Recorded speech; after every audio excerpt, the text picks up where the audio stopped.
So I'm Tim Cripe. I'm Division Chief of Hematology Oncology, Blood and Marrow Transplant at Nationwide Children's Hospital, and emerging gene therapist.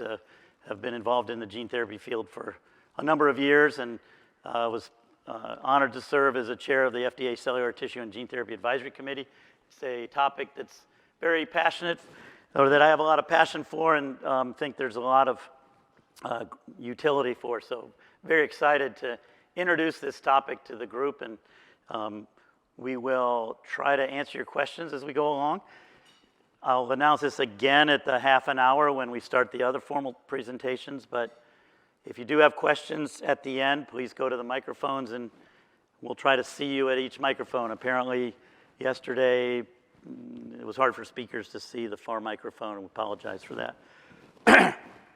So, this is a topic that is complicated, and if you're not a PhD in genetics, you might struggle with some of the concepts, and even those of us who are PhDs in genetics struggle with some of the concepts. It's something that has been developed over the last 30 years, and lots of science going into it. So if you don't grasp everything right away, don't worry about it. I'm hoping that each of you could just maybe take away one new nugget of information and continue to increase your knowledge of this field as you go along. So that means we're going to start with some basic concepts to try to get everybody a bit on the same page.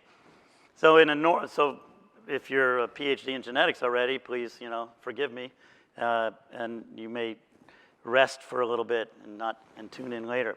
So just a general introduction to gene expression is really important for you to understand in order to know what gene therapy is. And as you all know, the genes are encoded in the nucleus of a cell in the chromosomes. The genome refers to all 46 and X and Y chromosomes, and they're chock full of genetic information, and the genes are encoded in little blocks that are along the way. And those get converted into an RNA molecule from a DNA double helix to a single strand RNA molecule that's called pre-RNA. And that RNA molecule has sequences, blocks of sequences that code for the protein, each separated by blocks of sequences that don't code for the protein. So exons that code for the protein, introns that don't code for the protein. And those blocks have to get spliced together like boxcars on a train in order to get to the messenger RNA or mRNA, which then goes into the cytoplasm and gets made into a protein. The ribosome translates it, reads that. It's sort of like an instruction manual. It says, put this amino acid next to that amino acid, next to that amino acid, and you get a functional protein. So, and it's kind of an amazing system, actually, and we have 20,000 genes, and they're all differentially turned on and off in different cells to make cells do what they do. So if you have a cell with an altered gene, with some base pair change or deletion of some sequence or even addition of extra sequences, which I've represented here by an X on the DNA, that also gets transcribed into single molecule RNA that gets spliced into the messenger RNA that goes into the cytoplasm and gets translated into a protein. But if it's got a problem in it, where that instruction manual that says load this amino acid next to that amino acid, if it's got a problem, then you don't get that normal protein. And many times you get a very truncated or short version of the protein. You might get the normal sequence up to the spot where there's a problem, and then it shuts off. And so the promise of gene therapy is really to try to take that cell with an altered gene and create a more normal cell, a cell that's expressing the functional protein. So what is gene therapy then? Gene therapy is to treat a disease by modifying the genes that are within the cell, either the genes on the chromosomes or by adding genes to the nucleus. And so gene addition is adding a gene to the nucleus. That's the most common and easiest thing to do. There are a number of FDA-approved examples of gene therapy. The first one was really for relapsed leukemia, where we take cells out of the body and add a new gene to the nucleus and give them back. That's called CAR T cells.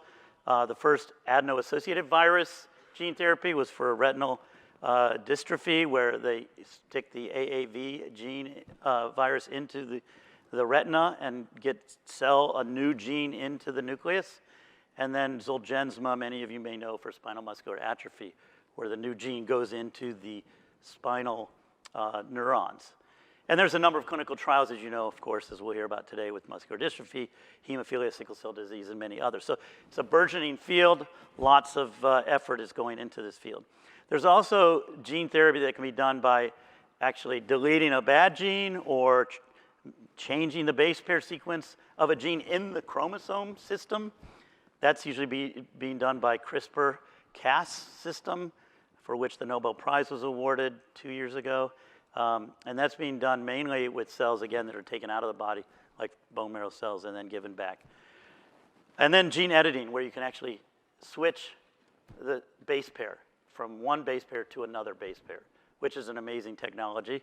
For example, sickle cell disease is a single base pair change in the hemoglobin globin gene, and switching that from the wrong one to the right one is gene editing.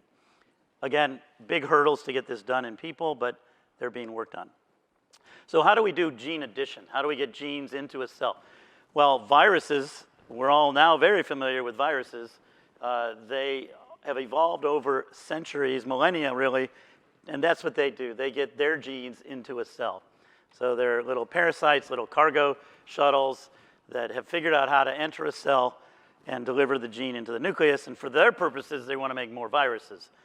And they have to co-opt the system of the cell to make more viruses. And there's a lot of different ways that we have used viruses to get a gene into a cell. And the most common in this field is using what's known as a parvovirus or adeno-associated virus that's been gutted, and we'll talk much more about that today. And the COVID, most of the mRNA vaccines like Pfizer and Moderna's are wrapping a nucleic acid, in this case messenger RNA, into a liposomal nanoparticle that sort of emulates a virus, similar size to viruses. So this field has been highly regulated by federal authorities for many, many years. So the Recombinant DNA Advisory Committee was formed in 1974 to review at that time, and for many decades, every single clinical trial of gene therapy had to be approved and go through this committee. In recent years, many of these have become routine enough that the committee no longer has to review every single protocol unless there are special considerations or recommendations to do so. But it still obviously remains highly regulated by the FDA. I put this here because I'm going to quiz you all afterwards for the terms. No, I put this here for the common terms in gene therapy. So I believe we will be providing the slide sets for people to download on the PPMD website after the meeting. And so if you download them and you want to figure out what are these terms and go back and remind yourself, I've put a slide in with the terms and a slide in with all the definitions of the terms. And we will be using some of these terms today. Transgene is a common one because a transgene is a gene that we want to transfer into a cell. So those are usually what the gene is that's in the virus. And vector is another term that we use to apply to the virus that we're using to get that gene into a cell. And vector genomes are the numbers of genomes that we can measure that give us a dose. So vector genomes per kilogram of body weight, for example. We're not going to talk much about the others, but I'll try to define them if I use them as we go. So as I mentioned, the promise of gene therapy is to get a cell with an altered gene to have a normal gene in it. So the most common way that we're going to talk about today is using adeno-associated virus as a vector. And this is really gene addition. We're not fixing the gene that's in there. We're not editing the gene that's in there. The gene that's in there with the abnormality is still going to be in there in the chromosome. But we're going to add a new gene to the nucleus.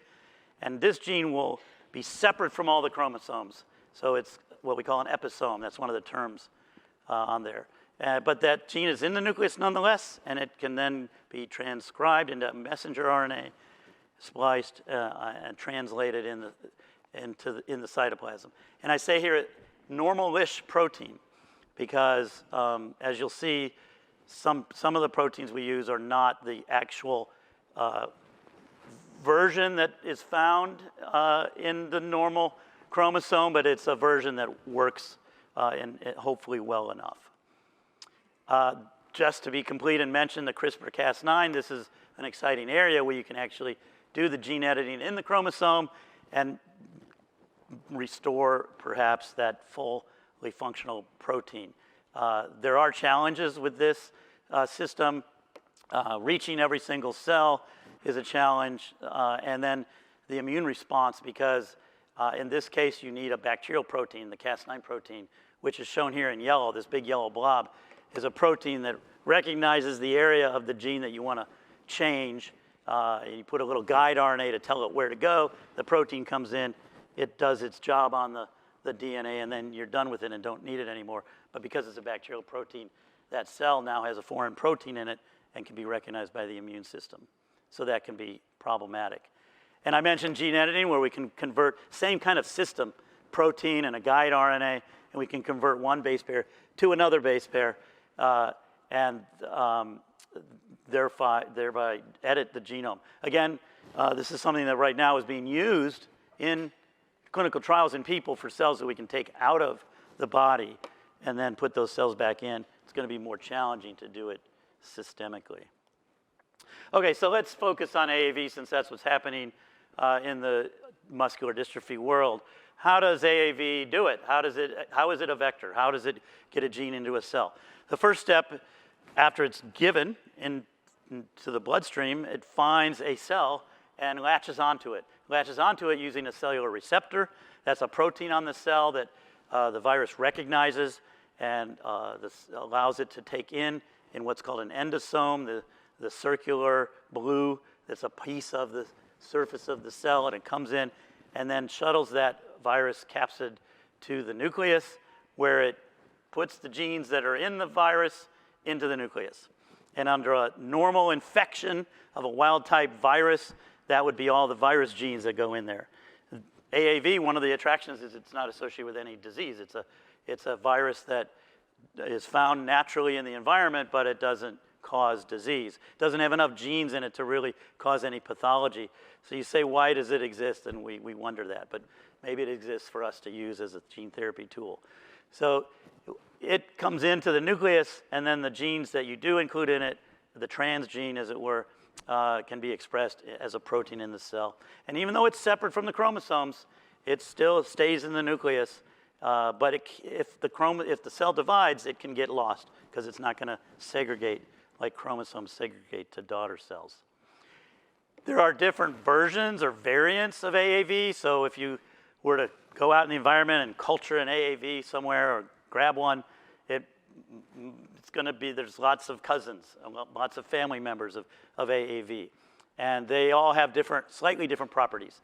They're all similar. They're called adeno-associated virus. And they're not adenovirus. That's just one clarification. That's a whole different virus.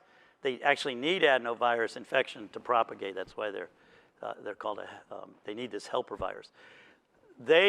All the different cousins and variations are called different serotypes, and they all have a little bit different characteristics about which cells they go to, which receptors they bind, and most of them will go a lot of different places. You can see the organs on the left. There are many that you can choose that go to skeletal muscle. Many of the same ones go to heart muscle. Most of these will go to the liver. The liver is just one of these big filters that takes up stuff that you put in the bloodstream. And so the choice, and many of these are naturally occurring, but now many are being just made, synthesized variations, sort of an infinite number of variations, or trying to select some that go specifically to one organ or another. And these are separated into what's called clades. This is sort of an evolutionary diagram of the different, I mentioned cousins. Well, some of these are families, and then the families have cousins of other families. So you can see, for example, clade E on the far right, AAV8, RH74 are two serotypes in clade E, and they're very different from AAV2, which is over on clade A. They obviously share lots of characteristics. They're both adeno-associated viruses, but they have differences. And so if you're going to have an immune response against one virus, you're more likely to have an immune response against all the viruses in that clade, and you may also have immune responses against the other viruses. So just to show you I said there aren't very many genes. So a lot of different viruses have lots of genes, and viruses can come in all shapes and sizes. And herpes simplex virus that causes cold sore, for example, has 70 genes, 150,000 base pairs. Adeno-associated virus is very small, 4,800 base pairs, has 2 genes that make the capsid protein. And it needs other genes to help it replicate when it gets in the cell. That's why it's co-associated with adenovirus. But what we can do is take out those 2 genes, and that gives us all that space to put a transgene in. The transgene is driven by a promoter. The promoter is what tells when it goes into a nucleus, what cellular proteins bind that promoter to express the transgene. It tells it where to express it. It may be a promoter that's active in some organs and not active in other organs, so it can be cell-specific. And the inverted terminal repeats, or ITRs, are just short sequences that kind of loop around, and they are involved in packaging. So those are important to maintain, but everything else can be gutted or gotten rid of. And when it's gotten rid of, and it's no longer one in nature, it's called a recombinant AAV, or rAAV. So here's an electron microscope of a muscle, and you can see the blue oval things are the nuclei of the muscle. 70 microns is the diameter of this muscle fiber, and can you spot the AAV? So an AAV is extremely tiny, 20 nanometers, very, very tiny. So they're hard to spot. I just wanted to give you a sense of what the size is. There's a whole slew of them there. And we give doses of e to the 14th, that's 10 to the 14th. So if you gave that much per kilogram to a 50 kilogram person, you'd give 5 e to the 15th vector genomes, or 5 followed by those numbers of zeros. And if you assume 20 trillion muscle cells in the body, that's 250 viruses per muscle cell. And that seems to be sufficient to actually get into most of the muscles of the body. But there's a lot of things we don't know about. Does fibrosis inhibit this process? Is that a barrier? Is this going to be very efficient when there's fibrosis around? So that's just one of the questions. The title of this talk was, what do we know? But the title, and what I'm really going to talk most about, is what don't we know? We're still very early in this field. So I've got about 8 minutes left, so I'm going to zip through some of this or skip some of it. But we talked about a transgene. What can you express as a transgene? Microdystrophin. You can't express full-length dystrophin within AAV because it's too large, but you can express shortened versions of it. You can do surrogate gene therapy where the protein or transgene you're expressing actually can help the cell in other ways. GalGD2 is an example of that. Or small nuclear RNA antisense. You're going to hear about that from Dr. Flanagan. And that's not a protein. It's you use these certain promoters, U7 promoter, for example, that actually make small RNAs that are involved in the splicing process I talked about. So they don't go into the cytoplasm, but you can attach a sequence, an antisense sequence, and induce exon skipping. So just wanted to introduce that. I'm going to skip. This is a more detailed introduction of that, but Dr. Flanagan will talk about it. Alternative dystrophins, I mentioned, the microdystrophins. The full-length dystrophin is shown across the top, all the boxcars that make the full-length protein, but you can make shortened versions of it that miss a lot of those repeated elements in the middle of the protein and still have a mostly functional protein. There's some concern that it's not completely functional, but seems to do the job quite well. And so you can see the different versions that have been made over the years and have been converted into clinical trials. There's the Pfizer trial one, PF 0, blah, blah, blah. There's the Sarepta one, 9001, and then there's the solid trial version across the bottom there. So you can see each of those trials are a little bit different in terms of which microdystrophin they're using. So the results may be a little bit different. So these are the actively enrolling systemic gene therapy trials we're going to hear about in the next session. From Pfizer Sarepta Solid, there's one also being planned by REGENXBIO. You'll hear about that as well. And then Dr. Flanagan's U7 one. And I just put this up here to show you there are different phases, different numbers of patients they're accruing, different serotypes of virus, different microdystrophins, and you can find out more different age groups. You can find out more information on clinicaltrials.gov. The data published so far is not a lot, 4 patients, but it looks encouraging. You can see the red staining of the 4 different patients going from before in the top picture to after in the bottom picture, getting good dystrophin expression, getting improved North Star ambulatory assessments, and improved CK in the bloodstream. But there are challenges, so we're going to wrap up with some of the challenges and questions. There's immune reactions that can happen, antibodies to it, or to the virus or to the transgene, cellular immunity, that's T cells or NK cells against cells that have taken up the virus. The timing can vary. This is from a recent review by Jerry Mendel and Louise Rodino-Klapek, and that was just published about immune reactions to virus. The innate immunity happens right away. Acquired immunity happens a little bit later. And the different immune reactions can cause different side effects. There are pre-existing immunities to these adeno-associated viruses. You can find them in newborns from the mom. The person can generate their own starting around age 2. And some antibodies bind a virus but don't interfere, and some do interfere. So there's binding antibodies versus neutralizing antibodies, and the neutralizing antibodies can impact and reduce gene transfer. So it's important to not give this to people that have really, really high levels of antibodies already, but what level is acceptable is a little bit unclear. In some studies, antibody titers, that's how much you have in the bloodstream, can impact as low as 1 to 5, which is, we'll talk about briefly what that means, can block gene transfer. But every test in different labs may differ. Each program has their own test for antibodies. The eligibility of what level is acceptable varies across the trial. So this is a problem in the field. There's not a lot of harmonization about that. This is just show you how that we've always done antibody titers since the Middle Ages, it seems. You take serum from a patient, you do a test to see if it interferes with the virus. You dilute it 1 to 2, 1 to 4, 1 to 8, 1 to 16, 1 to 32, and on until you lose the effect.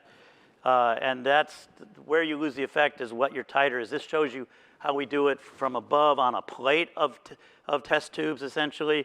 We have a color readout, and you dilute it down, and you can see that top one, for example, you have a little bit of color left at 1 to 800, but it's almost gone at 1 to 1600, so the titer's 1 to 1600.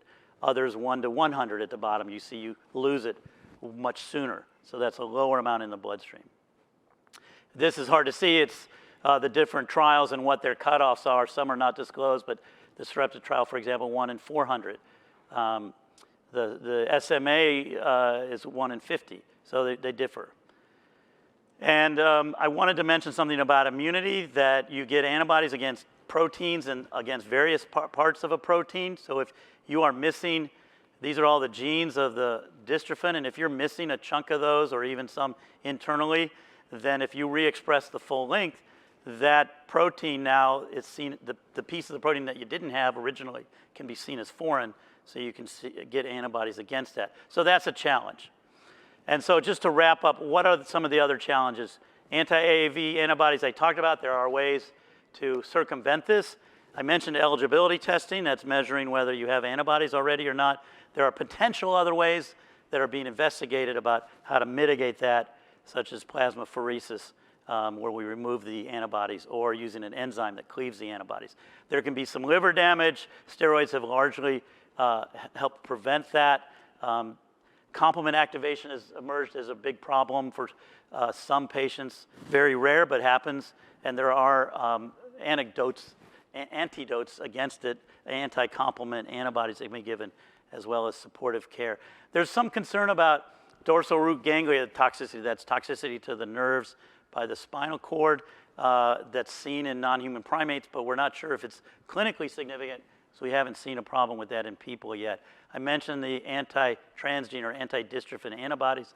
There's a little bit of concern that sometimes, even though I told you this virus genes are always separate from the chromosomes, occasionally and rarely they can be integrated into the genes of the cell and maybe turn on, there's some concern it could turn on adjacent genes that might cause cancer that hasn't been seen yet.